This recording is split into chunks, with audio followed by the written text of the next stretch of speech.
सिख इतिहास जो आप पढ़ने सिख इतिहास के अंदर अणगिणत ही शहीदियां ने जिन्होंने गिणिया नहीं जा सकता, पर कुछ नाम ऐसे ने जदों असी अरदास विच पावन बचन पढ़ने हाँ चरखड़ियां ते चढ़े ते जदों चरखड़ियां ते चढ़न दी गल आउंदी है उदों भाई सुबेग ते भाई शाहबाज सिंह दा जिक्र होंदा ही है। बेशक गिणतियां शहादत देण वालियां दी अणगिणत शहादतां नूं गिणिया नहीं जा सकदा, पर फिर भी कुछ नाम ऐसे ने जिन्होंने अखों परोखे नहीं किया जा सकता। आओ ये दो दिहाड़े ने अज इतिहासिक दिन है, एक गुरु दा ज्योति जोत समाउण दिन ते दूजा गुरु के लालां दा, गुरु के प्यारियां दा, गुरु के सिखां दा शहादत दा दिन। सतगुर की पावन बाणी जदों पढ़ने ते पातशाह कहंदे ने जिन्नी देर तक तू अपना आपा गुरु दे चरनां विच समर्पण नहीं करदा उन्नी देर तक तू गुरु दे उपदेश नूं, गुरु दे हुक्म नूं, गुरु दी विचारधारा नूं समझ नहीं सकदा। ये यकीनी है साध संगत दुनियावी तल ते भी जे आपां किसी बंदे दी गल नूं सुनना है ते सानू उनदी अधीनगी विच भाव उनदी कही हुई गल नूं बड़ी तवज्जो दे नाल ध्यान दे नाल सुनना पेगा। जे उनदी कही हुई गल नूं ध्यान नाल तवज्जो नाल नहीं सुनांगे फिर उनदी कही हुई गल दा असर साडे उत्ते नहीं हो सकदा। पहला ते हर चीज विच ध्यान दा जुड़ना बड़ा जरूरी है। दो चीज़ां ने सिख धर्म दे अंदर तुसी सतगुरु गुरु नानक साहब जी दे बाबत जदों गुरु अर्जन साहब जी दे पावन वचन पढ़दे हो ते सतगुरु कहंदे ने ज्ञान ध्यान किछ कर्म ना जाना। ध्यान की साधना ते बड़े लंबे समय तो इस धरती ते इस खिते ते चल रही सी, पर जरूरी ये है भी ध्यान धरिया किंदा जाए। देखो जिंदा ध्यान धरोगे उनदा ही ज्ञान हिरदे विच आएगा। जिन्नू तुसी ध्यान विच रखोगे तुहाडी सुरत विच तुहाडे कर्म विच ओ चीज आएगी। सब तो पहला धन गुरु नानक साहब पातशाह जी के चरणों विच बेनती करदे हैं, गुरु अर्जन साहब जी ने ज्ञान की गल की है। पातशाह कहंदे ने जे समाधियां भी ला लईयां ते समाधि लाण दा लाभ की, जे समाधि लाणी किंदी सारी जिंदगी यही ना पता लगा। ध्यान देना मैडिटेशन बड़ा जरूरी है। मैडिटेशन दे नाल तुसी कुछ समय दे लई अपनी एकाग्रता बना लोगे, पर जदों जीवन दे अंदर बिखड़ा समा आउंदा है, औखा समा आउंदा है, जदों तुहाडी सुरत दे अंदर कशमकश चलदी है, साडी सुरत दे अंदर लड़ाई हुंदी है, उस वेले कल्ला मैडिटेशन नहीं बचांदा, उस वेले ज्ञान दा होना बड़ा जरूरी है। ज्ञान तो बिना तुसी अपने अंदर नाल लड़ नहीं सकते। और सच ये है जिहड़ी अंदर लड़ाई है साडी सुरत दी लड़ाई है वो उदों ही जीती जा सकती है जदों साडे कोलों अगवाई चंगी होएगी, ज्ञान चंगा होएगा। इसे करके सतगुरु ने बाणी विच वार-वार ज्ञान की गल कीती है, पर ज्ञान सिर्फ दुनियावी नहीं। जदों ज्ञान की गल की उदों सतगुरु ने परमात्मा दे रब्बी ज्ञान की गल की है। रब्बी ज्ञान रब्बी नियमावली नाल जुड़दा है ते जदों रब्बी नियमावली नाल जुड़ जावांगे फिर असी उस हुक्मी दे हुक्म विच रवांगे। गुरु ग्रंथ साहिब पातशाह जी की पावन बाणी अंदर सतगुरां ने समर्पण की गल बड़ी की है। वेखो आप धन गुरु अंगद देव साहब जी के पावन बचन पढ़ते हो, क्योंकि अज सतगुरां दा ज्योति जोत समाउण दिन है, ते मैं यतन करांगा सतगुरां दी पावन बाणी विचों ही तुहाडे सामने 2-3 शब्द जेड़े भी आपां सांझे कर सकीए। धन गुरु अंगद देव पातशाह जी जदों सतगुरां दा आपां जीवन पढ़ने ते जीवन दे अंदर मेरे सतगुरु गुरु अंगद देव पातशाह जिस परिवार नाल संबंध रखते ने, उस परिवार दे अंदर धन गुरु अंगद देव पातशाह जी एक देवी दे उपासक बन के अपने परिवार दी चली हुई रीत दे मुताबिक जीवन जिउंदे ने। क्योंकि जदों साडा जन्म हुंदा है ना, साडा पहला धर्म हुंदा है अपने मापियां नूं वेख के जो कुछ वो करदे ने उस तरह असीं अपना जीवन बसर करने। वेखो असीं जिन्ने आ, जिदन बच्चा आत्मक तौर ते सुरत दे तौर ते अपने आपे विच हुंदा है, इसे करके जिहड़ा धर्म है ना साध संगत जी, उहनूं तुसीं किसे नूं बन के रख के नहीं कह सकदे भी नहीं तूं इसे धर्म नूं कमा। धर्म एक आज़ादी है। जदों तुसीं आज़ाद हो जाते हो, मेंटली तौर ते प्रिपेयर हो जाते हो, फिर तुहाडा अपना अंदर की कहंदा है, तुसीं तुहानूं अपने आप नूं अंदरों संतुष्टि कित्थे मिलदी है। ये बड़ा जरूरी पक्ष है। यही कारण सी जदों धन गुरु नानक साहिब पातशाह जी का प्रकाश हुंदा है ते सतगुर एक ऐसे परिवार विच जन्म लेंदे ने जिस परिवार का संबंध हिंदू परिवार दे नाल है। गुरु अंगद देव साहब जी का परिवार एक हिंदू परिवार दे नाल संबंध रखन वाला है, जिंदे विच देवी की उपासना होंदी है। पर गुरु अंगद देव पातशाह जी जिस वेले धन गुरु नानक साहब जी के शब्द नाल जुड़ते ने, ध्यान देना परिवर्तन कित्थों जरूर किवें हुंदा है जीवन विच।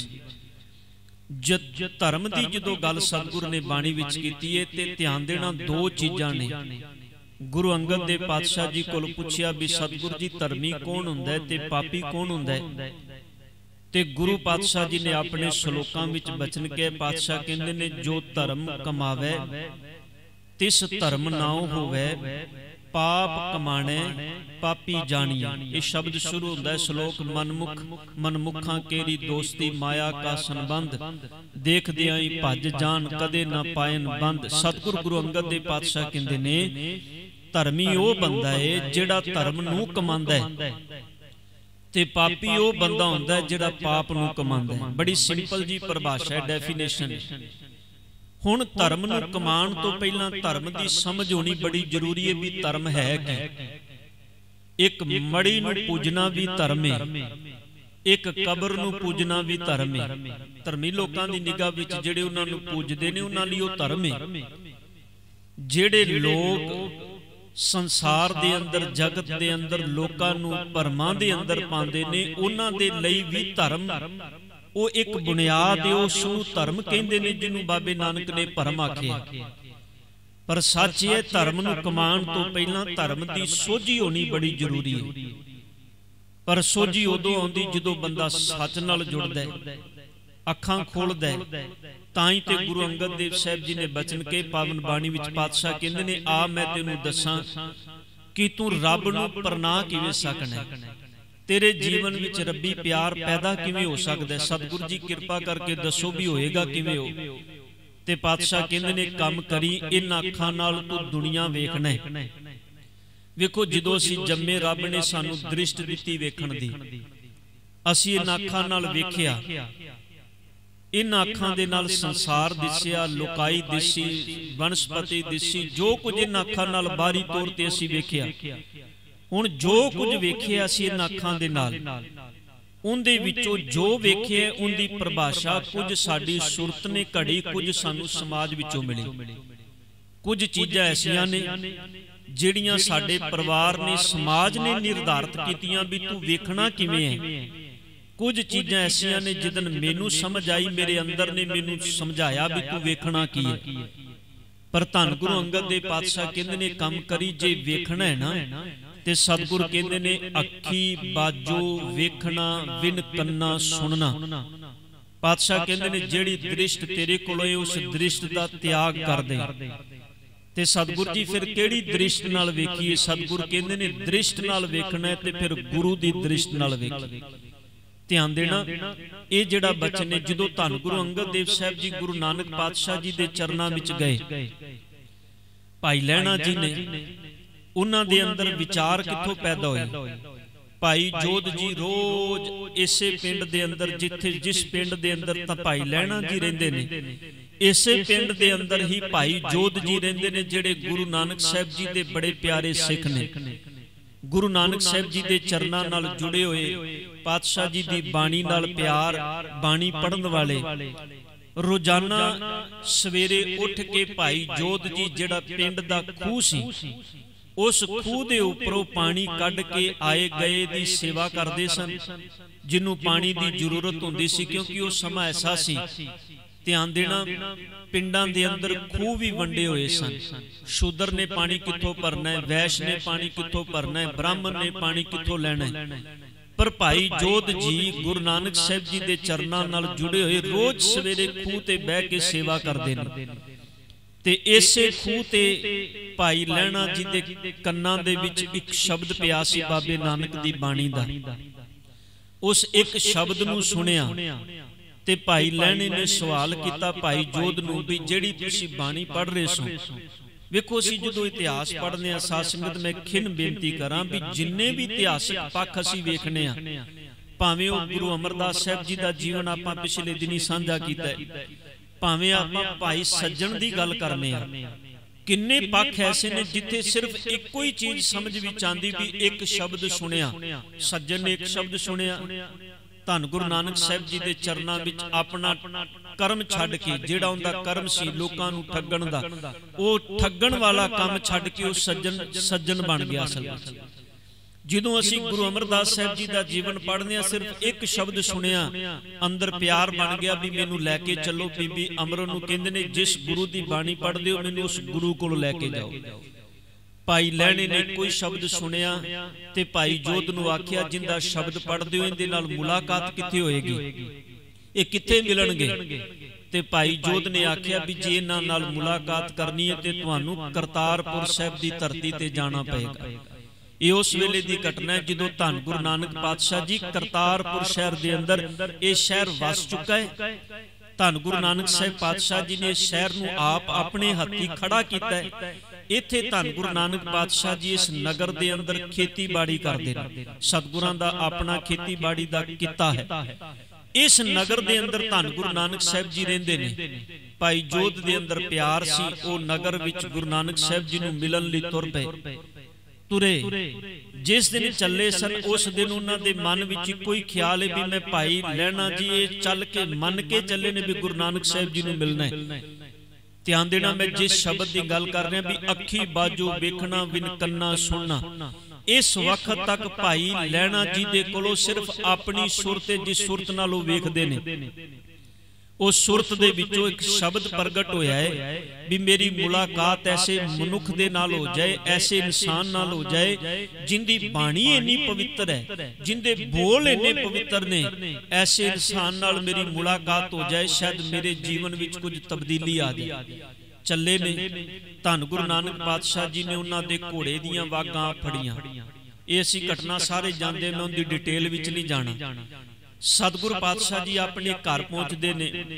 भाई लहणा जी जदों गुरु नानक साहब जी नूं पहली तकनी विच वेखदे ने भी ये गुरु नानक है, ऐसा प्रभाव पैंदा है बाबे नानक दा भी ये ते ओही इंसान है जिस बंदे कोलों मैं रस्ते विच पैंडा पुछिया सी ते जदों रस्ता पुछिया ते इन्हें मैनूं आखिया भी तुहाडे घोड़े दीयां लगामां मैनूं फड़ा दिओ, मैं तुहानूं उस इंसान दे घर तक लैके जाना जिंदा तुसीं पता पुछ रहे हो।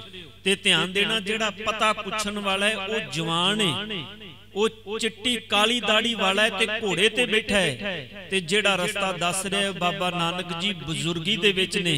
धन गुरु नानक पातशाह जी घोड़े दीयां वागां फड़ के घर तक लैके गए ने। ये नहीं आखिया भी भलिया जिन्हों मिलन आया मैं ही आओ। ਧਿਆਨ ਦੇਣਾ ਇਹ ਹੁੰਦਾ ਹੈ, ਅਸੀਂ ਆਮ ਇੱਕ ਗੱਲ ਸੰਸਾਰ ਵਿੱਚ ਕਹਿੰਦੇ ਆ ਵੀ ਬੰਦੇ ਦਾ ਜਿਹੜਾ ਪਹਿਲਾ ਇੰਪ੍ਰੈਸ਼ਨ ਹੁੰਦਾ ਹੈ ਨਾ, ਉਹ ਲਾਸਟ ਹੁੰਦਾ ਹੈ। ਜਿਨੇ ਪਹਿਲੀ ਵਾਰ ਵਿੱਚ ਆਪਣਾ ਅਸਰ ਛੱਡ ਦਿੱਤਾ, ਉਹ ਸਾਰੀ ਜ਼ਿੰਦਗੀ ਉਸ ਚੀਜ਼ ਦੇ ਉੱਤੇ ਅਸਰ ਰੱਖੇਗਾ, ਤੇ ਜਿਨੇ ਪਹਿਲੀ ਵਾਰ ਆਪਣਾ ਅਸਰ ਗਵਾ ਦਿੱਤਾ, ਉਹ ਸਾਰੀ ਜ਼ਿੰਦਗੀ ਵੀ ਯਤਨ ਕਰ ਲੇ ਸਾਹਮਣੇ ਵਾਲੇ ਤੇ ਆਪਣਾ ਅਸਰ ਨਹੀਂ ਛੱਡ ਸਕਦਾ। ਇਹਨੂੰ ਅਸੀਂ ਆਮ ਕਹਿੰਦੇ ਆ ਵੀ ਫਸਟ ਇੰਪ੍ਰੈਸ਼ਨ ਲਾਸਟ ਇੰਪ੍ਰੈਸ਼ਨ ਹੁੰਦਾ ਹੈ। ਧੰਨ ਗੁਰੂ ਨਾਨਕ ਪਾਤਸ਼ਾਹ ਜੀ ਦੀ ਪਹਿਲੀ ਤੱਕਣੀ ਹੈ। ਅੱਜ ਜਦੋਂ ਸਾਹਮਣੇ ਗੁਰੂ ਨਾਨਕ ਸਾਹਿਬ ਜੀ ਨੂੰ ਵੇਖਿਆ ਤੇ ਧੰਨ ਗੁਰੂ ਨਾਨਕ ਪਾਤਸ਼ਾਹ ਜੀ ਸਤਿਗੁਰਾਂ ਦੇ ਚਰਨਾਂ ਵਿੱਚ ਹਿਰਦੇ ਤੋਂ ਮਨ ਤੋਂ ਝੁਕ ਗਿਆ ਵੀ ਐਸੇ ਇਨਸਾਨ ਦੁਨੀਆ ਦੇ ਅੰਦਰ ਕਿਸੇ ਨੂੰ ਛੋਟੀ ਜੀ ਵਡਿਆਈ ਮਿਲੇ, ਉਹ ਬੰਦਾ ਕਹਿੰਦਾ ਮੇਰੇ ਵਰਗਾ ਹੈ ਕੋਈ ਨਹੀਂ। ਇੱਥੇ ਦੁਨੀਆ ਤੇ ਜਿਸ ਬੰਦੇ ਨੂੰ 4 ਅੱਖਰ ਪੜ੍ਹਨੇ ਆ ਜਾਣ, ਉਹ ਕਹਿੰਦਾ ਮੇਰੇ ਵਰਗਾ ਵਿਦਵਾਨ ਨਹੀਂ। ਜਿੰਦੇ 4 ਚੇਲੇ ਬਣ ਜਾਣ, ਉਹ ਕਹਿੰਦਾ ਮੇਰੇ ਵਰਗਾ ਗੁਰੂ ਕੋਈ ਨਹੀਂ। ਇਹ ਪਹਿਲਾ ਇਨਸਾਨ ਵੇਖਿਆ ਜਿਹੜਾ ਇੰਨਾ ਅੰਦਰੋਂ ਨਿਮਰ ਭਾਵ ਰੱਖਦਾ ਹੈ। ਧੰਨ ਗੁਰੂ ਅੰਗਦ ਦੇਵ ਸਾਹਿਬ ਪਾਤਸ਼ਾਹ ਜੀ ਅਜੇ ਭਾਈ ਲਹਿਣਾ ਜੀ ਨੇ ਗੁਰੂ ਨਾਨਕ ਸਾਹਿਬ ਜੀ ਦੇ ਚਰਨਾਂ ਦੇ ਵਿੱਚ ਜੁੜ ਗਏ। ਇਹ 1532 ਦੀ ਗੱਲ ਹੈ ਸਾਧ ਸੰਗਤ ਜੀ, ਆਰੰਭਤਾ ਦੀ 1532 ਈਸਵੀ ਦੇ ਅੰਦਰ ਇਹ ਪਹਿਲਾ ਮੌਕਾ ਸੀ ਸਾਹਿਬ ਜੀ ਦੇ ਚਰਨਾਂ ਵਿੱਚ ਇਹਨਾਂ ਨੇ ਕੁਝ ਦਿਨ ਸੇਵਾ ਕੀਤੀ। ਹੁਣ ਦੇਖੋ ਕਿਵੇਂ ਦ੍ਰਿਸ਼ ਬਦਲੀ ਹੈ। ਇਸ ਤੋਂ ਪਹਿਲਾਂ ਅੱਖਾਂ ਨਾਲ ਵੇਖਿਆ ਜੋ ਕੁਝ ਵੇਖਿਆ ਸੰਸਾਰ ਦੇ ਅੰਦਰ, ਅੱਜ ਹੁਣ ਉਹਨਾਂ ਦੀ ਦ੍ਰਿਸ਼ਟ ਬਦਲਣ ਲੱਗੀ। ਇੱਕ ਦਿਨ ਵਿੱਚ ਨਹੀਂ ਬਦਲਦੀ। ਧਿਆਨ ਦੇਣਾ, ਜਿਵੇਂ ਆਖਾਂ ਵੇਖੋ ਸਾਡੀ ਅੱਜ ਅੰਦਰ ਦੀ ਹਾਲਤ ਇਹ ਹੈ ਵੀ ਕਿਉਂਕਿ ਜਿਸ ਯੁੱਗ ਵਿੱਚ ਅਸੀਂ ਜੀ ਰਹੇ ਨੇ, ਇਸ ਯੁੱਗ ਨੂੰ ਕਿਹਾ ਜਾਂਦਾ ਹੈ ਪਦਾਰਥਵਾਦੀ ਯੁੱਗ। ਇਹਦੇ ਵਿੱਚ ਲਾਲਸਾ ਬੜੀ ਹੈ ਸਾਡੇ ਅੰਦਰ। ਜਿਹੜੀ ਚੀਜ਼ ਅਸੀਂ ਸਵੇਰੇ ਮਿੱਥਨੇ, ਅਸੀਂ ਕਹਿੰਦੇ ਆ ਸਾਨੂੰ ਸ਼ਾਮ ਤੱਕ ਮਿਲ ਜਾਏ। ਇੱਕ ਹੁੰਦਾ ਸੀ ਬੰਦੇ ਦੇ ਅੰਦਰ ਥੋੜਾ ਵਿਸਾਹ, ਉਹ ਜਦੋਂ ਸਾਡੇ ਬਜ਼ੁਰਗਾਂ ਦਾ ਜਦੋਂ ਆਪਾਂ ਜੀਵਨ ਪੜ੍ਹਦੇ ਹਾਂ, ਸਾਰੀ ਜ਼ਿੰਦਗੀ ਵੀ ਉਹ ਬੜੀ ਹਲੀਮੀ ਵਿੱਚ ਤੇ ਬੜੀ ਗਰੀਬੀ ਦੇ ਵਿੱਚ ਵੀ ਜੀਵਨ ਹੰਢਾ ਕੇ ਬੜੇ ਖੁਸ਼ ਹੁੰਦੇ ਸਨ। ਅੱਜ ਕਿਸੇ ਦੂਜੇ ਬੰਦੇ ਨੂੰ ਵੇਖ ਕੇ ਸਾਡੇ ਅੰਦਰ ਨੂੰ ਜਰ ਨਹੀਂ ਹੁੰਦਾ। ਉਹ ਕਹਿੰਦਾ ਵੀ ਇਹਦੇ ਕੋਲ ਇੰਨਾ ਕੁਝ ਮੇਰੇ ਕੋਲ ਆ ਜਾਏ। ਪਰ ਉਹ ਜਿਹੜਾ ਢੰਗ ਅਸੀਂ ਵਰਤਨੇ ਨਾ, ਉਹ ਢੰਗ ਕਿਤੇ ਨਾ ਕਿਤੇ ਗਲਤ ਹੋ ਜਾਂਦਾ ਹੈ। ਬੰਦਾ ਆਪਣੇ ਅੰਦਰ ਦੀ ਸੰਤੁਸ਼ਟੀ ਨੂੰ ਗਵਾ ਲੈਂਦਾ ਹੈ ਤੇ ਬਾਹਰ ਦੇ ਪਦਾਰਥਵਾਦੀ ਯੁੱਗ ਦੇ ਹਨੇਰੇ ਵਿੱਚ ਗਵਾਚ ਜਾਂਦਾ ਹੈ। ਉਥੋਂ ਸਭ ਕੁਝ ਖਤਮ ਹੋ ਜਾਂਦਾ ਹੈ। ਪਰ ਭਾਈ ਲਹਿਣੇ ਨੇ ਅੱਜ ਗੁਰੂ ਨਾਨਕ ਸਾਹਿਬ ਜੀ ਦੇ ਚਰਨਾਂ ਦੇ ਵਿੱਚ ਸੇਵਾ ਕਮਾਈ। ਪਹਿਲੇ 2-4 ਦਿਨ ਰਹੇ, ਗੁਰੂ ਅੰਗਦ ਦੇਵ ਪਾਤਸ਼ਾਹ ਜੀ ਨੇ ਸੇਵਾ ਕੀਤੀ ਭਾਈ ਲਹਿਣਾ ਜੀ ਤੇ ਬਾਬੇ ਨਾਨਕ ਨੇ ਆਖਿਆ ਭਲਿਆ ਤੈਨੂੰ 5-4 ਦਿਨ ਹੋ ਗਏ ਨੇ, ਤੂੰ ਘਰੋਂ ਆਇਆ ਹੈ, ਘਰਦਿਆਂ ਨੂੰ ਦੱਸ ਕੇ ਆਇਆ। ਕਹਿੰਦਾ ਸਤਿਗੁਰੂ ਜੀ ਮੈਂ ਤੇ ਇੰਨਾ ਕਹਿ ਕੇ ਆਇਆ ਸਾਂ ਵੀ ਗੁਰੂ ਨਾਨਕ ਸਾਹਿਬ ਜੀ ਦੇ ਦਰਸ਼ਨ ਕਰਨ ਚੱਲਿਆ। ਪਾਤਸ਼ਾਹ ਜੀ ਨੇ ਆਖਿਆ ਘਰ ਵਿੱਚ ਕੌਣ ਕੌਣ ਹੈ? ਭਾਈ ਲਹਿਣਾ ਜੀ ਕਹਿੰਦੇ ਨੇ ਸਤਿਗੁਰੂ ਜੀ ਮਾਂ ਬਾਪ ਨੇ, ਮੇਰੇ ਪੁੱਤਰ ਨੇ, 2 ਬੱਚੇ ਨੇ, 2 ਬੱਚੀਆਂ ਨੇ। ਸਤਿਗੁਰ ਪਾਤਸ਼ਾਹ ਜੀ ਮੇਰੇ ਘਰ ਵਾਲੀ ਪਤਨੀ ਹੈ ਮੇਰੀ। ਧੰਨ ਗੁਰੂ ਨਾਨਕ ਪਾਤਸ਼ਾਹ ਜੀ ਨੇ ਆਖਿਆ ਪਹਿਲਾਂ ਘਰ ਜਾਓ, ਆਪਣੇ ਘਰ ਜਾ ਕੇ ਆਪਣੇ ਕਾਰੋਬਾਰ ਨੂੰ, ਆਪਣੇ ਕਿੱਤੇ ਨੂੰ, ਆਪਣੀਆਂ ਜ਼ਿੰਮੇਦਾਰੀਆਂ ਨੂੰ ਨਿਭਾਓ। ਧਿਆਨ ਦੇਣਾ, ਸਤਿਗੁਰ ਨੇ ਜ਼ਿੰਮੇਦਾਰੀਆਂ ਪਹਿਲਾਂ ਰੱਖੀਆਂ ਨੇ। ਇਹ ਨਹੀਂ ਆਖਿਆ ਵੀ ਵੇਲੜ ਬੰਦਾ ਕੋਈ ਹੋਵੇ ਤੇ ਉਹ ਰੱਬ ਨੂੰ ਛੇਤੀ ਮਿਲ ਜਾਏਗਾ, ਜ਼ਿੰਮੇਦਾਰੀਆਂ ਵਿੱਚ ਡੁੱਬਿਆ ਹੋਇਆ ਰੱਬ ਨੂੰ ਦੇਰ ਵਿੱਚ ਮਿਲੇਗਾ। ਨਹੀਂ, ਧਰਮ ਵੀ ਇੱਕ ਜ਼ਿੰਮੇਦਾਰੀ ਹੈ। ਧਿਆਨ ਦੇਣਾ, ਧਰਮ ਇੱਕ ਰਿਸਪੌਂਸਿਬਿਲਿਟੀ ਹੈ। ਧਰਮ ਦੀ ਜ਼ਿੰਮੇਦਾਰੀ ਨੂੰ ਉਹੀ ਬੰਦਾ ਨਿਭਾ ਸਕਦਾ ਹੈ ਜਿਹਨੇ ਸੰਸਾਰ ਦੀ ਜ਼ਿੰਮੇਦਾਰੀ ਨੂੰ ਨਿਭਾਇਆ। ਜਿਹੜਾ ਸੰਸਾਰ ਦੀ ਨਿਗਾਹ ਵਿੱਚ ਭਗੌੜਾ ਹੈ ਨਾ, ਬਾਬੇ ਨਾਨਕ ਨੇ ਉਹਨੂੰ ਕਿਤੇ ਵੀ ਪ੍ਰਵਾਨ ਨਹੀਂ ਕੀਤਾ। ਬਾਬੇ ਨਾਨਕ ਨੇ ਉਹਨੂੰ ਨਖੱਟੂ ਆਖਿਆ ਬਾਣੀ ਦੇ ਅੰਦਰ।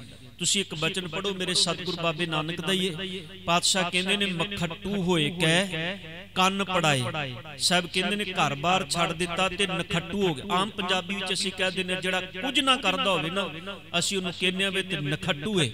ਸਾਹਿਬ ਕਹਿੰਦੇ ਨੇ ਮਖੱਟੂ ਹੋਏ ਕਹਿ ਕੰਨ ਪੜਾਏ। ਜੋਗੀ ਬਣ ਗਿਆ, ਕੰਨ ਪੜਵਾ ਲਏ। ਸਤਿਗੁਰ ਕਹਿੰਦੇ ਨੇ ਫਕਰ ਕਰੇ ਅਰਜਾਤ ਸਦਾਏ। ਬੜਾ ਹੰਕਾਰ ਕਰਦਾ, ਵੇਖਿਆ ਮੈਂ ਜੋਗੀ ਬਣ ਗਿਆ। ਸਤਿਗੁਰ ਕਹਿੰਦੇ ਨੇ ਫਕਰ ਕਰੇ ਅਰਜਾਤ ਸਦਾਏ ਤਾਂ ਕਹਿ ਮੂਲ ਨਾ ਲੱਗੀਏ ਪਾਏ। ਸਤਿਗੁਰ ਕਹਿੰਦੇ ਨੇ ਐਸੇ ਬੰਦੇ ਦੇ ਭੁੱਲ ਕੇ ਵੀ ਪੈਰਾਂ ਵਿੱਚ ਨਾ ਜਾਈ। ਇਹ ਬੰਦਾ ਆਪ ਵੀ ਵਿਹਲਾ ਹੈ, ਆਪ ਵੀ ਰੱਬ ਨਾਲੋਂ ਟੁੱਟਿਆ ਤੇ ਤੈਨੂੰ ਵੀ ਰੱਬ ਨਾਲੋਂ ਤੋੜੇਗਾ। ਜੇ ਰੱਬ ਨਾਲ ਜੁੜਨਾ ਹੈ ਤੇ ਪਹਿਲਾਂ ਤੈਨੂੰ ਆਪਣੀ ਜ਼ਿੰਮੇਦਾਰੀ ਸਮਝਣੀ ਪਏ, ਕਿਉਂਕਿ ਧਰਮ ਵੀ ਇੱਕ ਜ਼ਿੰਮੇਦਾਰੀ ਹੈ। ਧਰਮ ਜ਼ਿੰਮੇਦਾਰੀ ਹੈ। ਧਰਮ ਉਹੀ ਕਮਾ ਸਕਦਾ। ਦੇਖੋ ਅੰਮ੍ਰਿਤ ਵੇਲੇ ਉੱਠਣਾ ਇੱਕ ਜ਼ਿੰਮੇਦਾਰੀ ਹੈ। ਅੰਮ੍ਰਿਤ ਵੇਲੇ ਸਾਰਾ ਦਿਨ ਬੰਦਾ ਜਦੋਂ ਕਾਰਜ ਕਰਦਾ ਹੈ, ਸ਼ਾਮ ਨੂੰ ਆ ਕੇ ਨਿਤਨੇਮ ਦੀ ਬਾਣੀ ਪੜ੍ਹਦਾ ਹੈ, ਇਹ ਇੱਕ ਜ਼ਿੰਮੇਦਾਰ ਬੰਦਾ ਹੀ ਕਰ ਸਕਦਾ ਹੈ। ਨਹੀਂ ਤੇ ਮੇਰੇ ਵਰਗਾ ਬੰਦਾ ਆਖੇ ਜੀ ਸਾਰਾ ਦਿਨ ਕੰਮ ਵੀ ਕਰਾਂ ਤੇ ਅੰਮ੍ਰਿਤ ਵੇਲੇ ਬਾਣੀ ਵੀ ਪੜਾਂ। ਧਰਮ ਜ਼ਿੰਮੇਦਾਰੀ ਤੋਂ ਬਿਨਾਂ ਨਹੀਂ ਨਿਭਾਇਆ ਜਾ ਸਕਦਾ। ਅਸੀਂ ਇਸੇ ਕਰਕੇ ਭੱਜਨੇ ਆ, ਅਸੀਂ ਕਹਿੰਦੇ ਆ ਵੀ ਧਰਮ ਤੇ ਬਜ਼ੁਰਗੀ ਵਿੱਚ ਕਮਾਵਾਂਗੇ ਜਦੋਂ ਵਿਹਲੇ ਹੋ ਜਾਵਾਂਗੇ। ਧਿਆਨ ਦੇਣਾ ਉਦੋਂ ਨਹੀਂ ਕਮਾਇਆ ਜਾਂਦਾ, ਉਦੋਂ ਬੜਾ ਔਖਾ ਹੈ। ਧਰਮ ਜ਼ਿੰਮੇਦਾਰੀ ਜਿੰਨੀ ਛੇਤੀ ਦਾ ਅਹਿਸਾਸ ਹੋ ਜਾਏ, ਉਹਨਾਂ ਬੰਦੇ ਦਾ ਮਨ ਚੜ੍ਹਦੀਆਂ ਕਲਾ ਵਿੱਚ ਜਾਂਦਾ ਹੈ। ਧੰਨ ਗੁਰੂ ਅੰਗਦ ਦੇਵ ਪਾਤਸ਼ਾਹ ਜੀ ਗਏ ਘਰ ਭਾਈ ਲਹਿਣਾ ਜੀ, ਇਹਨਾਂ ਨੇ ਆਪਣਾ ਕਾਰੋਬਾਰ ਸਾਰਾ ਬੱਚਿਆਂ ਨੂੰ ਸਮਝਾਇਆ। ਗੁਰੂ ਨਾਨਕ ਸਾਹਿਬ ਜੀ ਦੇ ਚਰਨਾਂ ਵਿੱਚ ਵਾਪਸ ਆਏ। 7 ਸਾਲ ਗੁਰੂ ਨਾਨਕ ਸਾਹਿਬ ਜੀ ਦੇ ਚਰਨਾਂ ਵਿੱਚ, ਤਕਰੀਬਨ 7.25 ਸਾਲ ਧੰਨ ਗੁਰੂ ਅੰਗਦ ਦੇਵ ਪਾਤਸ਼ਾਹ ਜੀ ਨੇ ਗੁਰੂ ਨਾਨਕ ਸਾਹਿਬ ਜੀ ਦੇ ਚਰਨਾਂ ਵਿੱਚ ਸੇਵਾ ਕਮਾਈ। 7.25 ਸਾਲ ਤੇ ਇਹਨਾਂ 7.25 ਸਾਲਾਂ ਦੇ ਅੰਦਰ ਬੜੀਆਂ ਪ੍ਰੀਖਿਆਵਾਂ ਨੇ। ਧਿਆਨ ਦੇਣਾ, ਇੱਕ ਦਿਨ ਦੀ ਗੱਲ ਨਹੀਂ, ਇੱਕ ਕਿੰਨੀਆਂ ਹੀ ਘਟਨਾਵਾਂ ਸਾਨੂੰ ਗੁਰੂ ਕੇ ਜੀਵਨ ਵਿੱਚੋਂ ਮਿਲਦੀਆਂ ਨੇ। ਪਰ ਮੈਂ ਜਿਹੜੀ ਗੱਲ ਕਹਿਣੀ ਚਾਹਨਾ ਵੀ ਸਤਿਗੁਰ ਕਹਿੰਦੇ ਨੇ ਅੱਖੀ ਬਾਜੋ ਵੇਖਣਾ। ਜਦੋਂ 7 ਸਾਲ ਦਾ ਪੈਂਡਾ ਤੈਅ ਕੀਤਾ ਨਾ ਬਾਬੇ ਨਾਨਕ ਨੇ, ਇਸ ਤੋਂ ਪਹਿਲਾਂ ਗੁਰੂ ਅੰਗਦ ਦੇਵ ਸਾਹਿਬ ਜੀ ਨੇ, ਇਸ ਤੋਂ ਪਹਿਲਾਂ 1504 ਵਿੱਚ ਗੁਰੂ ਅੰਗਦ ਦੇਵ ਸਾਹਿਬ ਜੀ ਦੀ ਆਮਦ ਹੁੰਦੀ ਏ ਤੇ 1532 ਵਿੱਚ ਸਤਿਗੁਰਾਂ ਦੇ ਚਰਨਾਂ ਵਿੱਚ ਆਉਂਦੇ ਨੇ। ਇਸ ਤੋਂ ਪਹਿਲਾਂ 28 ਸਾਲ ਦੀ ਦ੍ਰਿਸ਼ਟ ਏ, 28 ਸਾਲ ਤੋਂ ਬਾਅਦ 7 ਸਾਲ ਦੀ ਦ੍ਰਿਸ਼ਟ ਏ। ਧਿਆਨ ਦੇਣਾ, ਜਿਹੜੀ 28 ਸਾਲ ਦੀ ਦ੍ਰਿਸ਼ਟ ਸੀ ਉਹ ਕਹਿੰਦੀ ਸੀ ਦੁਨੀਆ ਵਿੱਚ ਪਦਾਰਥ ਹੀ ਸਭ ਕੁਝ ਏ, ਤੇ ਜਿਹੜੀ 7 ਸਾਲ ਦੀ ਦ੍ਰਿਸ਼ਟ ਸੀ ਉਹਨੇ ਸਭ ਕੁਝ ਬਦਲ ਕੇ ਰੱਖ ਦਿੱਤਾ। ਗੁਰੂ ਅੰਗਦ ਦੇਵ ਸਾਹਿਬ ਜੀ ਨੇ ਆਪਣੀ ਰਸਨਾ ਤੋਂ ਬਚਨ ਕਹੇ। ਪਾਤਸ਼ਾਹ ਕਹਿੰਦੇ ਜੇ ਰੱਬ ਨਾਲ ਜੁੜਨਾ ਤੇ ਅੱਖੀ ਬਾਝੋਂ ਵੇਖਣਾ, ਤੈਨੂੰ ਆਪਣੀ ਦ੍ਰਿਸ਼ਟ ਦਾ ਤਿਆਗ ਕਰਨਾ ਪਏਗਾ। ਜਿਹੜੀ ਦ੍ਰਿਸ਼ਟ ਤੈਨੂੰ ਰੱਬ ਕੋਲੋਂ ਮਿਲੀ ਏ, ਉਹ ਦ੍ਰਿਸ਼ਟ ਦੇ ਨਾਲ ਜੋ ਕੁਝ ਤੂੰ ਵੇਖਿਆ ਆਪਣੀ ਮਤ ਵਿੱਚੋਂ, ਤੈਨੂੰ ਉਸ ਮਤ ਦਾ ਤਿਆਗ, ਉਸ ਦ੍ਰਿਸ਼ਟ ਦਾ ਤਿਆਗ ਕਰਨਾ ਪਏਗਾ। ਫਿਰ ਸਤਿਗੁਰ ਕਹਿੰਦੇ ਨੇ ਅੱਖੀ ਬਾਝੋਂ ਵੇਖਣਾ, ਬਿਨ ਕੰਨਾਂ ਸੁਣਨਾ। ਜੇ ਤੂੰ ਮੰਨ ਲੋ 30 ਸਾਲ ਤੇਰੀ ਜ਼ਿੰਦਗੀ ਦੇ ਬਤੀਤ ਹੋ ਗਏ ਨੇ, ਇਹਨਾਂ 30 ਸਾਲਾਂ ਵਿੱਚ ਤੂੰ ਬਹੁਤ ਕੁਝ ਜਿਹੜਾ ਇਹਨਾਂ ਕੰਨਾਂ ਨਾਲ ਸੁਣਿਆ ਹੋਣਾ ਹੈ। ਇਹਨਾਂ ਕੰਨਾਂ ਨਾਲ ਤੂੰ ਕਿਸੇ ਦੀ ਨਿੰਦਾ ਸੁਣੀ, ਕਿਸੇ ਦੀ ਚੁਗਲੀ ਸੁਣੀ, ਸੰਸਾਰ ਦੇ ਅਸ਼ਲੀਲ ਗੰਦੇ ਗਾਣੇ ਸੁਣੇ, ਬਹੁਤ ਕੁਝ ਸੁਣਿਆ ਤੂੰ ਇਹਨਾਂ ਕੰਨਾਂ ਦੇ ਨਾਲ। ਪਰ ਪਾਤਸ਼ਾਹ ਕਹਿੰਦੇ ਨੇ ਹੁਣ ਇਸ ਦ੍ਰਿਸ਼ਟ ਦਾ, ਇਸ ਸਰੋਤ ਦਾ ਤੈਨੂੰ ਤਿਆਗ ਕਰਨਾ ਪਏਗਾ ਜੇ ਗੁਰੂ ਨਾਲ ਜੁੜਨਾ ਹੈ। ਧਿਆਨ ਦੇਣਾ, ਸਾਡਾ ਤੇ ਜੀਵਨ ਇੱਥੇ ਕੋਈ, ਅਸੀਂ ਕਹਿੰਦੇ ਵੀ ਠੀਕ ਹੈ ਗੁਰੂ ਘਰ ਦੇ ਅੰਦਰ, ਅਸੀਂ ਕਹਿੰਦੇ ਵੀ ਸਾਰਾ ਕੁਝ ਅਸੀਂ ਗੁਰੂ ਨੂੰ ਪ੍ਰਣਾ ਕੇ ਕੀਤਾ ਹੈ। ਫੇਰੇ ਬੱਚਿਆਂ ਦੇ ਆਨੰਦ ਕਾਰਜ ਹੁੰਦੇ ਨੇ, ਅਸੀਂ 15-20 ਮਿੰਟ ਅੱਧਾ ਘੰਟਾ ਗੁਰੂ ਕੇ ਚਰਨਾਂ ਵਿੱਚ ਬੈਠ ਕੇ ਅਖੰਡ ਪਾਠ ਕਰਾਉਣ ਨੂੰ ਤਰਜੀਹ ਦੇ ਕੇ ਅਸੀਂ ਕਹਿੰਦੇ ਵੀ ਅਸੀਂ ਸ਼ਾਇਦ ਬਹੁਤ ਵੱਡਾ ਸਿੱਖ ਹੋਣ ਦਾ ਫਰਜ਼ ਨਿਭਾ ਦਿੱਤਾ ਹੈ। ਪਰ ਧਿਆਨ ਦੇਣਾ, ਜਦੋਂ ਸਾਡੇ ਘਰਾਂ ਦੇ ਵਿੱਚ ਗੁਰੂ ਕੀ ਅੰਮ੍ਰਿਤ ਨੂੰ ਛੱਡ ਕੇ ਤੇ ਸ਼ਰਾਬ ਦੇ ਪ੍ਰਵਾਹ ਚੱਲਦੇ ਨੇ, ਜਦੋਂ ਸਾਡੇ ਘਰਾਂ ਦੇ ਵਿੱਚ ਗੁਰੂ ਕੀ ਬਾਣੀ ਨੂੰ ਤਿਆਗ ਕੇ ਸੰਸਾਰ ਦੇ ਗੰਦੇ ਗੀਤ ਚੱਲਦੇ ਨੇ, ਉਦੋਂ ਪਤਾ ਲੱਗਦਾ ਵੀ ਭਲਿਆ ਤੇਰੀ ਦ੍ਰਿਸ਼ਟ ਅਜੇ ਉੱਥੇ ਹੀ ਖੜੀ ਹੈ, ਜੇ ਤੇਰੀ ਸਰੋਤ ਉੱਥੇ ਹੀ ਖੜੀ, ਤੂੰ ਬਦਲਿਆ ਕੁਝ ਨਹੀਂ। ਇਹ ਚੀਜ਼ਾਂ ਹੁੰਦੀਆਂ ਨੇ ਪਰਖ ਦੀਆਂ, ਜਿੱਦੇ ਵਿੱਚ ਜਿੰਨਾ ਚੀਜ਼ਾਂ ਜਿਸ ਸਮੇਂ ਦੇ ਅਸੀਂ ਆਪਣੇ ਆਪ ਨੂੰ ਵੇਖਣਾ ਹੁੰਦਾ। ਗੁਰੂ ਅੰਗਦ ਦੇਵ ਸਾਹਿਬ ਜੀ ਕਹਿੰਦੇ ਨੇ ਅੱਖੀ ਬਾਝੋਂ ਵੇਖਣਾ, ਬਿਨ ਕੰਨਾਂ ਸੁਣਨਾ। ਤੈਨੂੰ ਆਪਣੀ ਸਰੋਤ ਛੱਡਣੀ ਪਏਗੀ। ਤੂੰ ਆਪਣੀ ਸਰੋਤ ਨਾਲ ਜੋ ਕੁਝ ਸੁਣਿਆ ਹੁਣ ਤੱਕ, ਹੁਣ ਇਹਨਾਂ ਕੰਨਾਂ ਨਾਲ ਉਹ ਸੁਣੀ ਜੋ ਤੈਨੂੰ ਗੁਰੂ ਕਹਿੰਦਾ ਹੈ। ਕੰਨਾਂ ਦੇ ਨਾਲ ਅੱਖੀ ਬਾਝੋਂ ਵੇਖਣਾ, ਬਿਨ ਕੰਨਾਂ ਸੁਣਨਾ। ਪੈਰਾਂ ਬਾਝੋਂ ਚੱਲਣਾ, ਬਿਨ ਹੱਥਾਂ ਕਰਨਾ। ਇਹਨਾਂ ਪੈਰਾਂ ਨਾਲ ਤੂੰ ਚੱਲ, ਪਰ ਚੱਲੀ ਉਸ ਪਾਸੇ ਜਿਸ ਪਾਸੇ ਤੈਨੂੰ ਤੇਰਾ ਗੁਰੂ ਚੱਲਣ ਨੂੰ ਕਹਿੰਦਾ ਹੈ। ਗੁਰੂ ਕਹਿੰਦਾ ਭਲੇ ਸੰਗਤ ਵਿੱਚ ਜਾ, ਭਲੇ ਕੰਮ ਕਰਨ ਲਈ ਜਾ। ਪੈਰਾਂ ਬਾਝੋਂ ਚੱਲਣਾ, ਬਿਨ ਹੱਥਾਂ ਕਰਨਾ। ਜੀਭੇ ਬਾਝੋਂ ਬੋਲਣਾ। ਸਤਿਗੁਰ ਕਹਿੰਦੇ ਨੇ ਇਸ ਜੀਭ ਨਾਲ ਬਹੁਤ ਕੁਝ ਬੋਲਦਾ ਹੈ, ਕਦੀ ਮਾੜਾ ਬੋਲਦਾ ਹੈ, ਕਦੀ ਚੰਗਾ ਬੋਲਦਾ ਹੈ, ਕਦੇ ਸੰਸਾਰ ਦੇ ਅੰਦਰ ਇਸ ਜੀਭਾਂ ਨਾਲ ਕਿਸੇ ਨੂੰ ਕਰਖਤ ਸ਼ਬਦ ਬੋਲਣਾ ਹੈ। ਪਰ ਸਤਿਗੁਰ ਕਹਿੰਦੇ ਨੇ ਹੁਣ ਉਹ ਬੋਲੀ ਜਿਹੜਾ ਤੈਨੂੰ ਗੁਰੂ ਕਹਿੰਦਾ ਹੈ। ਜਦੋਂ ਇਹ ਸਭ ਕੁਝ ਹੋ ਜਾਏਗਾ, ਫਿਰ ਪਾਤਸ਼ਾਹ ਕਹਿੰਦੇ ਨੇ ਜੀਭੇ ਬਾਝੋਂ ਬੋਲਣਾ। ਸਤਿਗੁਰ ਕਹਿੰਦੇ ਨੇ ਜੀਭ ਤੋਂ ਬਿਨਾ ਬੋਲੇਗਾ ਉਹ ਜੀਵਤ ਮਰਨਾ। ਨਾਨਕ ਹੁਕਮ ਪਛਾਣ ਕੇ ਤੋ ਖਸਮੈ ਮਿਲਣਾ। ਸਤਿਗੁਰ ਕਹਿੰਦੇ ਨੇ ਆ ਜੁਗ ਤੇ ਖਸਮ ਨੂੰ ਮਿਲਣ। ਹੁਣ ਗੁਰੂ ਅੰਗਦ ਦੇਵ ਪਾਤਸ਼ਾਹ ਜੀ ਖਸਮ ਨੂੰ ਮਿਲੇ ਤੇ ਵੇਖੋ ਗੁਰੂ ਨੇ ਜਦੋਂ ਹੁਕਮ ਕੀਤਾ ਨਾ, ਮੈਂ ਸਿਰਫ ਇੱਕ ਉਦਾਹਰਣ ਜਾਂ 2 ਉਦਾਹਰਨਾਂ ਤੁਹਾਡੇ ਸਾਹਮਣੇ ਰੱਖਣੀਆਂ ਨੇ, ਗੱਲ ਸਮਝ ਵਿੱਚ ਆਏ ਵੀ ਕਿਵੇਂ ਗੁਰੂ ਦੇ ਹੁਕਮ ਨੂੰ ਮੰਨਿਆ ਜਾਏ। ਸਤਿਗੁਰੂ ਗੁਰੂ ਨਾਨਕ ਪਾਤਸ਼ਾਹ ਜੀ ਕਰਤਾਰਪੁਰ ਸਾਹਿਬ ਜੀ ਦੀ ਧਰਤੀ ਤੇ ਨੇ। ਧਿਆਨ ਦੇਣਾ, ਅੱਜ ਸਵੇਰੇ ਸਵੇਰੇ ਧਰਮਸ਼ਾਲ ਦਾ ਦਰਵਾਜ਼ਾ ਖੁੱਲਾ, ਤੇ ਜਦੋਂ ਧਰਮਸ਼ਾਲ ਦਾ ਦਰਵਾਜ਼ਾ ਖੁੱਲਾ ਤੇ ਧਰਮਸ਼ਾਲ ਦੇ ਦਰਵਾਜ਼ਾ ਖੁੱਲਦਿਆਂ ਨਾਲ ਅੰਦਰੋਂ ਜਿਹੜੀ ਸੀ ਬੜੀ ਸਮੈਲ ਆਈ, ਬੜੀ ਬਦਬੂ ਆਈ। ਤੇ ਸਤਿਗੁਰ ਪਾਤਸ਼ਾਹ ਜੀ ਨੂੰ ਸਿੱਖ ਆ ਕੇ ਕਹਿੰਦਾ ਵੀ ਸਤਿਗੁਰੂ, ਅੰਦਰ ਜਿੱਥੇ ਸੰਗਤ ਬਹਿੰਦੀ ਹੈ ਨਾ, ਜਿੱਥੇ ਤੁਸੀਂ ਬਹਿੰਦੇ ਹੋ ਆਸਨ ਲਾ ਕੇ, ਸਤਿਗੁਰ ਜਿੱਥੇ ਤੁਹਾਡਾ ਆਸਨ ਹੈ ਉਸ ਥਾਂ ਦੇ ਉੱਤੇ ਸਤਿਗੁਰ ਜੀ ਇੱਕ ਚੂਹੀ ਮਰੀ ਪਈ ਹੈ, ਪੂਰੇ ਧਰਮਸ਼ਾਲ ਵਿੱਚ ਬਦਬੂ ਹੈ। ਇਹ ਜਨਮ ਸਾਖੀ ਹੈ, ਜਨਮ ਸਾਖੀ ਦੇ ਬਚਨ ਨੇ। ਧੰਨ ਗੁਰੂ ਅੰਗਦ ਦੇ ਪਾਤਸ਼ਾਹ ਜੀ ਭਾਈ ਲਹਿਣਾ ਜੀ ਦੇ ਰੂਪ ਵਿੱਚ ਸੇਵਾ ਕਰ ਰਹੇ ਨੇ। ਤੇ ਸਿੱਖ ਨੇ ਜਦੋਂ ਇੰਨੀ ਗੱਲ ਆਖੀ ਤੇ ਸਤਿਗੁਰ ਕਹਿੰਦੇ ਨੇ, ਭਾਈ ਸਿੱਖਾ, ਚੂਹੀ ਨੂੰ ਬਾਹਰ ਕੱਢੋ, ਥਾਂ ਸਾਫ਼ ਕਰੋ, ਸੰਗਤ ਦੇ ਆਉਣ ਦਾ ਵਕਤ ਹੋ ਗਿਆ। ਤੇ ਜਿਹੜਾ ਸਿੱਖ ਸੀ ਉਹ ਜਾ ਕੇ ਪਹੁੰਚ ਗਿਆ ਵੀ ਕੋਈ ਘਰ ਵਿੱਚ ਕੰਮ ਕਰਨ ਵਾਲਾ ਕੋਈ ਲੱਭ ਜਾਏ, ਕਿਉਂਕਿ ਉਸ ਵੇਲੇ ਕੰਮ ਕਾਰਜ ਵੰਡੇ ਹੋਏ ਸਨ। ਜਿਹੜਾ ਇਹੋ ਜਿਹਾ ਕੰਮ ਸੀ ਨਾ, ਗੰਦਗੀ ਚੁੱਕਣ ਦਾ ਕੰਮ, ਇਹ ਸੀ ਸ਼ੂਦਰਾਂ ਦਾ। ਲੋਕਾਂ ਦੀ ਮਾਨਸਿਕਤਾ ਇੱਥੇ ਸੀ ਵੀ ਇਹ ਤੇ ਸ਼ੂਦਰ ਹੀ ਕਰੇਗਾ, ਕੋਈ ਦੂਜਾ ਬੰਦਾ ਨਹੀਂ ਕਰੇਗਾ। ਇਹ ਅੱਜ ਅਸੀਂ ਬੇਸ਼ੱਕ ਸਾਰੇ ਕੰਮ ਹੱਸ ਕੇ ਕਰ ਲੈਂਦੇ ਹਾਂ, ਜੋ ਵੀ ਕੰਮ ਮਿਲੇ, ਪਰ ਬਹੁਤ ਕਾਰਜ ਐਸੇ ਵੀ ਨੇ ਅਸੀਂ ਘਰ ਵਿੱਚ ਕਰਨ ਤੋਂ ਸੰਗਨੇ ਆ, ਪਰ ਗੁਰਦੁਆਰੇ ਆ ਕੇ ਅਸੀਂ ਕਹਿੰਦੇ ਵੀ ਕਰ ਲਈਏ, ਪਰ ਘਰ ਵਿੱਚ ਨਹੀਂ ਕਰਦੇ। ਧਿਆਨ ਦੇਣਾ, ਘਰ ਵਿੱਚ ਭਾਂਡੇ ਭਾਵੇਂ 4 ਦਿਨ ਦੇ ਪਏ ਹੋਣ, ਬੀਬੀ ਕਹਿੰਦੀ 4 ਦਿਨ ਹੋ ਗਏ ਨੇ ਕੰਮ ਵਾਲੀ ਨਹੀਂ ਆਈ, ਕੀ ਕਰੀਏ? ਹੁਣ ਘਰ ਵਾਲਾ ਕਹਿੰਦਾ ਵੀ ਰੋਟੀ ਬਣਾਓ, ਕਹਿੰਦੀ ਭਾਂਡੇ ਸਾਰੇ ਮੈਲੇ ਜੂਠੇ ਪਏ ਨੇ, ਬਾਹਰ ਖਾਓ। ਤੇ ਧਿਆਨ ਦੇਣਾ, ਸਵੇਰੇ ਗੁਰਦੁਆਰੇ ਅੰਦਰ ਆ ਕੇ ਜੇ ਭਾਂਡੇ ਮਾਂਜਣੀ ਹੈ ਬੀਬੀ, ਪਾਤਸ਼ਾਹ ਕਹਿੰਦੇ ਨੇ ਗੱਲ ਚੇਤੇ ਰੱਖ, ਘਰ ਦੀ ਜ਼ਿੰਮੇਵਾਰੀ ਪਹਿਲਾਂ ਹੈ, ਗੁਰੂ ਘਰ ਦੀ ਜ਼ਿੰਮੇਵਾਰੀ ਉਸ ਤੋਂ ਬਾਅਦ ਵਿੱਚ। ਜੇ ਤੂੰ ਘਰ ਦੀ ਜ਼ਿੰਮੇਵਾਰੀ ਨਹੀਂ ਸੰਭਾਲੀ ਤੇ ਗੁਰੂ ਘਰ ਦੇ ਅੰਦਰ ਆ ਕੇ ਸੇਵਾ ਕਰਕੇ ਕੀ ਦਿਖਾਣਾ ਹੈ? ਧਿਆਨ ਦੇਣਾ, ਇਹ ਚੀਜ਼ਾਂ ਨੇ, ਇਹ ਤੇ ਸਤਿਗੁਰ ਨੇ ਸਾਨੂੰ ਪ੍ਰੈਕਟੀਕਲ ਜੀਵਨ ਦਿੱਤਾ ਹੈ। ਹੁਣ ਜਦੋਂ ਇੰਨੀ ਗੱਲ ਆਖੀ, ਸਿੱਖ ਲੱਭਣ ਤੁਰ ਪਿਆ, ਕੋਈ ਲੱਭ ਜਾਏ। ਭਾਈ ਲਹਿਣਾ ਜੀ ਅੰਦਰ ਆਏ, ਉਹਨਾਂ ਆਪਣੇ ਹੱਥਾਂ ਨਾਲ ਮਰੀ ਹੋਈ ਚੂਹੀ ਚੁੱਕੀ, ਸਫਾਈ ਕੀਤੀ। ਸਤਿਗੁਰ ਨੇ ਪੁੱਛਿਆ ਵੀ ਪਾਤਸ਼ਾਹ ਜੀ ਕਹਿਣ ਲੱਗੇ, ਭਾਈ ਲਹਿਣਿਆ, ਤੂੰ ਆਪਣੇ ਹੱਥੀ? ਸਤਿਗੁਰ ਜੀ ਮੈਂ ਆਪਣੇ ਹੱਥਾਂ ਨਾਲ ਸਾਰੀ ਸੇਵਾ ਕੀਤੀ। ਸਤਿਗੁਰ ਕਹਿੰਦੇ ਮੈਂ ਤੇ ਸਿੱਖ ਨੂੰ ਕਿਹਾ ਸੀ। ਕਹਿਣ ਲੱਗੇ ਸਤਿਗੁਰ ਜੀ ਸੇਵਾ ਕਰਨੀ ਸੀ ਮੈਂ ਕਰ ਲਈ, ਕਿਸੇ ਦੂਜੇ ਨੇ ਕਰ ਲਈ। ਧਿਆਨ ਦੇਣਾ, ਇਹ ਸੀ ਜਿਨ੍ਹਾਂ ਵਿੱਚੋਂ ਸਤਿਗੁਰ ਗੁਰੂ ਅੰਗਦ ਦੇ ਪਾਤਸ਼ਾਹ ਭਾਈ ਲਹਿਣੇ ਜੀ ਦੀ ਮੈਂਟੈਲਿਟੀ, ਮਾਨਸਿਕਤਾ ਗੁਰੂ ਨਾਨਕ ਸਾਹਿਬ ਜੀ ਨੂੰ ਪਤਾ ਲੱਗੀ ਵੀ ਭਾਈ ਲਹਿਣਾ ਜੀ ਕਿੱਥੇ ਖੜੇ ਹੋਏ। ਕਿੰਨੀਆਂ ਹੀ ਐਸੀਆਂ ਘਟਨਾਵਾਂ ਵਾਪਰੀਆਂ। ਪਾਤਸ਼ਾਹ ਜੀ ਖੇਤਾਂ ਵਿੱਚ ਕੰਮ ਕਰਦੇ ਸਨ, ਭਾਈ ਲਹਿਣਾ ਜੀ ਪਿੰਡ ਤੋਂ ਆਏ, ਮਾਤਾ ਸੁਲੱਖਣੀ ਨੂੰ ਪੁੱਛਿਆ, ਗੁਰੂ ਨਾਨਕ ਸਾਹਿਬ ਕਹਿੰਦੇ ਨੇ ਖੇਤਾਂ ਵਿੱਚ ਨੇ। ਨਦੀਨ ਪੁੱਟ ਰਹੇ ਸਨ ਸਤਿਗੁਰ ਜੀ ਝੋਨੇ ਦੇ ਵਿੱਚੋਂ। ਝੋਨੇ ਦੀ ਫਸਲ ਐਸੀ ਹੈ ਜਿਹੜੀ ਪਾਣੀ ਵਿੱਚ ਹੁੰਦੀ ਹੈ। ਪਾਣੀ ਦੇ ਵਿੱਚੋਂ ਜਦੋਂ ਨਦੀਨ ਪੁੱਟਣਾ ਤੇ ਉਹਦੀਆਂ ਜੜਾਂ ਵਿੱਚ ਚਿੱਕੜ ਵੀ ਆਉਂਦਾ ਹੈ, ਨਾਲ ਮਿੱਟੀ ਵੀ ਆਉਂਦੀ ਹੈ। ਸਤਿਗੁਰ ਪਾਤਸ਼ਾਹ ਜੀ ਨੇ ਪਾਸੇ ਰੱਖਿਆ ਸੀ। ਭਾਈ ਲਹਿਣਾ ਜੀ ਆਏ, ਸਤਿਗੁਰ ਜੀ ਮੈਂ ਵੀ ਸੇਵਾ ਕਰਾਂ।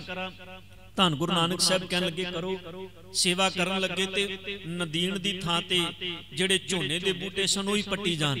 ਪਤਾ ਨਹੀਂ ਸੀ, ਕਦੀ ਖੇਤੀਬਾੜੀ ਨਹੀਂ ਸੀ ਕੀਤੀ। ਪਾਤਸ਼ਾਹ ਜੀ ਨੇ ਆਖਿਆ ਰਹਿਣ ਦੇ ਲਹਿਣਿਆ, ਤੇਰੇ ਵੱਸ ਦੀ ਗੱਲ ਨਹੀਂ। ਸਤਿਗੁਰ ਨਹੀਂ ਮੈਂ ਵੀ ਕਰਾਂ। ਪਾਤਸ਼ਾਹ ਕਹਿਣ ਲੱਗੇ ਤੂੰ ਨਦੀਨ ਦੀ ਥਾਂ ਤੇ ਜਿਹੜੇ ਫਸਲ ਦੇ ਬੂਟੇ ਨੇ ਉਹ ਪੱਟੀ ਜਾਣਾ ਹੈ। ਪਾਤਸ਼ਾਹ ਜੀ ਮੈਨੂੰ ਸੇਵਾ ਦੱਸੋ, ਮੈਂ ਵੀ ਕੁਝ ਕਰਾਂ। ਤੁਸੀਂ ਸੇਵਾ ਕਰੋ ਤੇ ਮੈਂ ਵਿਹਲਾ ਬੈਠਾ।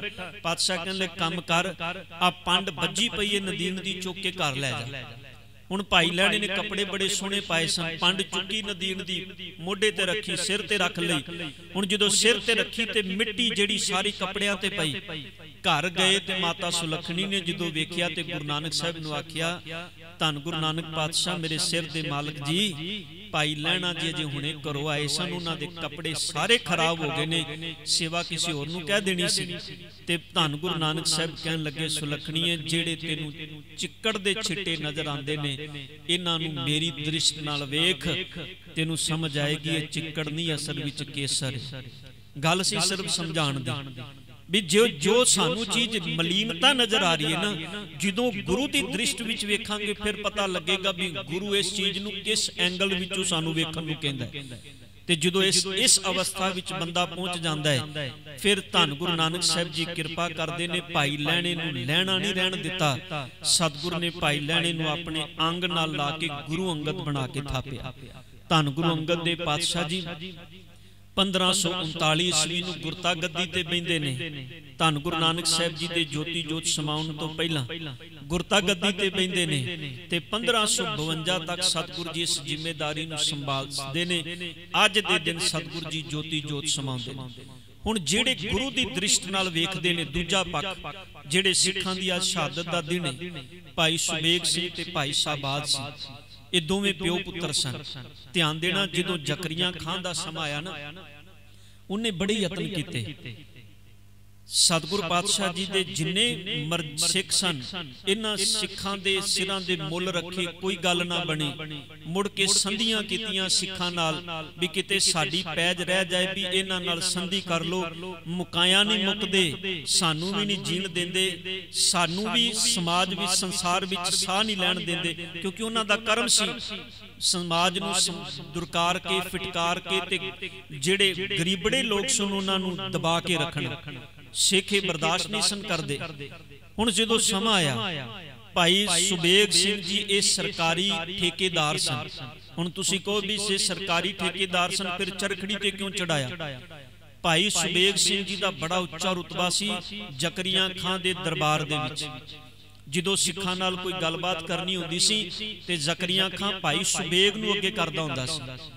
ते भाई सुबेग जिहड़ा बड़ा प्यारा गुरु दा सिख बाणी पढ़न वाला, इनका बच्चा भाई शाहबाज सिंह बचपन तो बाणी पढ़दा आया। बाणी नाल इन्ना प्यार, लाहौर दे अंदर जिस काजी दे कोलों भाई शाहबाज सिंह भाई सुबेग सिंह दा पुत्र फारसी पढ़दा सी, वो जिहड़ा काजी सी उन्हें वेख्या भी बच्चा बड़ा सोहना है। भाई शाहबाज सिंह जी कद काठ दे बड़े सोहने, जवानी दे विच कदम रखिया सी, अजे 12-15-16 साल की उम्र जवानी विच, कद काठ बड़ा उच्चा लम्मा, बड़ा सोहना सुनखा। ते काजी ने दे सामने एक न्योता रखिया। काजी कहंदा शाहबाज सिंह तेरा प्यो भी सरकारी ठेकेदार है, ते जे तू मेरी गल मान लेना ते तेनू सारा कुछ मैं दरबार विचों सरकार दे सामने ले जाके तेनू जो मंगेगा तेनू दुआ देंगा। कहन लगा शाहबाज सिंह जी की केड़ी गल, की तुहाडी गल है, की कुछ मैं मन्ना? वो कहन लगे तेनू एक काम करना पेगा, अपनी सिक्खी छड़ दे, मेरी धी नाल मैं तेरा ब्याह कर देना, तू मेरा जवाई बन जा। सिक्खी छड़ देगा, मेरा जवाई बन जाएगा, सरकारे बड़ा उच्चा रुतबा दे मिलेगा, बड़ी जगीर मिलेगी। की करना है इस गुरु दा सिख बन के तू? जदों भाई शाहबाज सिंह नूं इन्नी गल आखी, भाई शाहबाज सिंह कहंदा नहीं, मैं गुरु दा सिख हां, मेरे सतगुर दा हुक्म है, मैं सिक्खी केसां सुआसां नाल निभ जाए, रोज गुरु दे चरनां च अरदास करना, मैं तुहाडे धर्म विच शामिल नहीं हो सकदा। कहन लगे फिर तू मेरे गल नूं न्योते नूं मन्नेगा नहीं? भाई शाहबाज सिंह कहंदा नहीं। कहन लगे जे मेरा न्योता नहीं मन्नेगा ना ते मैं सरकारे दरबारे ऐसी गल करांगा भी तेनू एक मिनट भी नहीं लगना, उन्हां ने तेनू गिरफ्तार करके जेल विच पा देना है। भाई शाहबाज सिंह नूं डरावा दिता। वो कहंदे तुसीं जो मर्जी कर लो, मैं अपने गुरु दी सिक्ख्या तो मुनकर नहीं होना। ध्यान देना, एक असीं अज अपना जीवन वेखीए।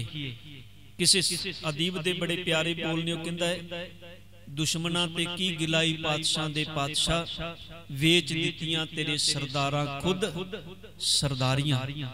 वो कहंदा दुश्मना ते गिला नहीं, जदों असीं आप नाइयां कोलों जाके बहने असीं बच्चियां नूं डरने समझाण लग्गियां। ध्यान देना, किन्ने ऐसे मां प्यो ने जिहड़े अपने बच्चियां नाल गल करन लग्गियां भी डरदे ने, किते इन्हां दे मन ते उन्हां कोलों अपनी एक मैंटैलिटी, एक सोच है। तुसीं घट तो घट उन्हां नूं गुरु दे फलसफे नाल जोड़ो ते सही, उन्हां नूं दसो ते सही, कंपेयर ते कर दुनियावी जीवन ते गुरु दा दित्ता होया जीवन। जे कंपेयर नहीं करेगा तो तेनू समझ किवें आएगी? असीं उन्हां नूं एक पक्ष विच जीण देने भी नहीं, अपनी मर्जी नाल जी लै, कदी गुरु दा पक्ष नहीं रखते। असी अमृत दी गल बड़ी बारी करने, अमृत छक लो, अमृत छक लो, ते गुरु के नौजवान कहंदे भी क्यों छका, अमृत छक के की कुछ हो जाएगा।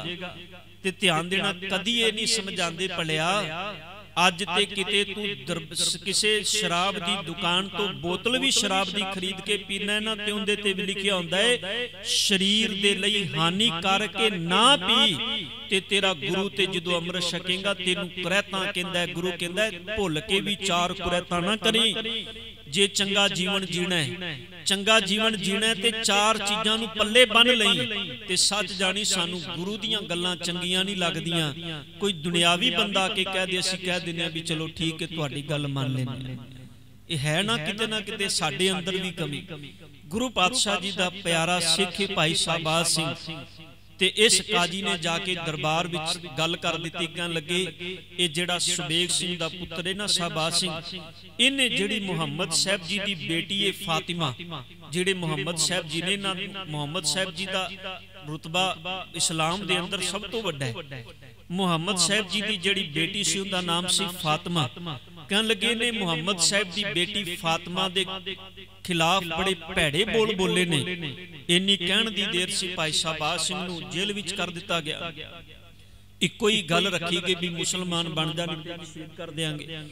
भाई सुबेग सिंह जी नूं बुलाया गया, कहन लगे अपने पुत्र नूं समझाओ, तुसी ते सरकारी ठेकेदार हो, सरकारे दरबारे तुहाडी बड़ी गल बात है, अपने पुत्र नूं समझाओ, इनू को छड्ड दे, अपनी गल साडी गल मन लै। भाई सुबेग सिंह कहन लगे नहीं, हम कारण गुरकुल है गवाई, हम कुल राखे कमन वडाई। साडे करके गुरु ने अपनियां कुलां निशावर कर दित्तियां, असी कुल रख के ते गुरु तो मुनकर हो जाइए, इहदे विच साडी वडियाई नहीं। भाई सुबेग सिंह जी ने भी इनकार किया। इन्हां दोवां प्यो पुत्रां नूं सन 1745 ईस्वी दे अंदर, उस वेले जकरिया खां दा राज सी। अजे इन्हां दे उपर मुकदमा चल रहा सी। जकरिया खां दी मौत हो जाती है ते जकरिया खां तो बाद यहियां खां आंदा है। ते जदों यहियां खां आंदा है, वो इन्हां दोनां प्यो ते पुत्रां नूं चरखड़ी ते चढ़ाउण दा हुक्म दिंदा है। कहंदा इन्हां दोनां नूं चरखड़ी ते चढ़ा दिओ जे गल नहीं मनदे। चरखड़ी दे एक पासे प्यो नूं बन्निया, दूजे पासे पुत्र नूं बन्निया। ध्यान देना, इन्हां दोवां प्यो पुत्रां नूं चरखड़ी दे दो पासियां ते बन के उस चरखड़ी नूं गेड़ के प्यो ते पुत्र भाई सुबेग सिंह ते भाई शाहबाज सिंह नूं शहीद किया गया। एडा वड्डा उच्चा रुतबा भाई सुबेग सिंह कोलों। पर ध्यान देना, जदों गुरु दे हुक्म तो वारने जाण दी गल आई, उदों भाई सुबेग सिंह जी ने अपने पुत्र नूं भी अगे होके कुर्बान कर दिता। इक्को ही गल आखी, हम कुल राखे कमन वडाई, हम कारण गुरकुल है गवाई। साडे करके गुरु गोबिंद सिंह जी ने 4 पुत्र कुर्बान किते, असी अपने पुत्र रख लीए ते गुरु तो मुनकर हो जाइए, इहदे विच साडी वडियाई नहीं। सच विच गुरमुखो, ये उदों ही हुंदा है जदों गुरु अंगद साहब जी दे पावन बचन दृष्ट विच टिक जान। अखी बाजो वेखना, विन कन्ना सुनना, पैरां बाजो चलना, विन हत्थां करना, जीभे बाजो बोलना, यो जीवत मरना, नानक हुक्म पछाण कै तो खसमै मिलना। सतगुर कृपा करन, बख्शिश करन, इन्हां पावन बचनां नूं समझण दी दात अपने चरनां विचों बख्शण। और धन धन साहिब श्री गुरु अंगद देव पातशाह जी सतगुरां दी पावन बाणी 63 श्लोक ने गुरु अंगद देव साहब जी दे। पूरी बाणी गुरु ग्रंथ साहब जी दे अंदर यतन करो साध संगत, सिर्फ कहण मात्र गुरु के सिख ना बणीए। घट तो घट गुरु साहिबानां दे इतिहास नूं जिन्ना को जीवन देखो, सिख मिशनरी कॉलेज ने एक छोटी जी किताब छापी है, 10 गुरु साहिबानां दा जीवन। मेरे ख्याल चो 3-3 4-4 पन्नियां दा जीवन है उहदे विच। इन्ना ही पढ़ लीए, ज्यादा ना पढ़िए, ताकि मुढ़ली जी जानकारी ते सानू होवे ना। सानू कोई पूछे भी गुरु अंगद देव पातशाह जी दा पहला नाम की सी, किदों आए सन, किदों प्रकाश होया सी, किन्ने पुत्र सन उन्हां दे, किन्ने धीआं सी उन्हां दियां, उन्हां ने की कीता। गुरु अंगद देव पातशाह जी ने गुरमुखी लिपि दा जिहड़ा प्रचलन है वो सिखां दे अंदर कीता। गुरमुखी लिपि दी काढ़ जिन्हों कहंदे आ भी गुरु अंगद देव साहब जी ने। हालांकि बाणी गुरु नानक साहब जी ने इस तो पहले उचारी है। बाबा फरीद साहब जी दी बाणी ठेठ पंजाबी दे अंदर है 11वीं सदी दे अंदर। पर धन गुरु अंगद देव पातशाह जी ने उन्होंने एक गुरमुखी रूप दिता। ऊड़े आड़े तो लैके जो 35 अखरी आपां पढ़ने अज, ये मेरे सतगुरु पातशाह धन गुरु अंगद देव पातशाह जी दी देन है। मेरे सतगुरु पातशाह जी ने कृपा की। और एक गुरु के प्यारे मरजीवड़े सिख भाई सुबेग सिंह ते भाई शाहबाज सिंह, उन्हां दी शहादत नूं चेते करके गुरु दे चरनां विच अरदास करिए। सतगुर कृपा करो, गुरु दे चरनां नाल जुड़ के गुरु दे हुक्म विच साडी भी सिक्खी जिहड़ी ओह निभ जाए। होईयां गलतियां बख्श लैणियां जी। वाहिगुरू जी का खालसा।